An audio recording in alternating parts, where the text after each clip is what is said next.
ہم سے اسماعیل نے یہ حدیث بیان کی، وہ کہتے ہیں ان سے مالک نے،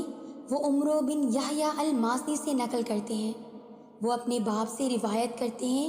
اور وہ حضرت ابو سعید خدری رضی اللہ عنہ اور وہ نبی اکرم صلی اللہ علیہ وسلم سے نقل کرتے ہیں کہ آپ صلی اللہ علیہ وسلم نے فرمایا، جب جنتی جنت میں اور دوزخی دوزخ میں داخل ہو جائیں گے، اللہ پاک فرمائے گا جس کے دل میں رائی کے دانے کے برابر بھی ایمان ہو، اس کو بھی دوزخ سے نکال لو۔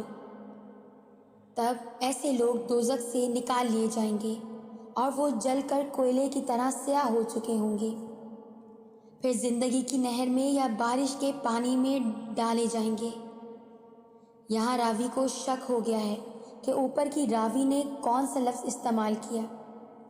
اس وقت وہ دانے کی طرح اگ آئیں گے جس طرح ندی کے کنارے دانے اگاتے ہیں۔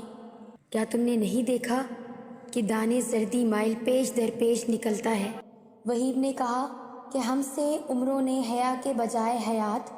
اور خردل میں ایمان کے بجائے خردل من خیر کے لفظ بیان کیا۔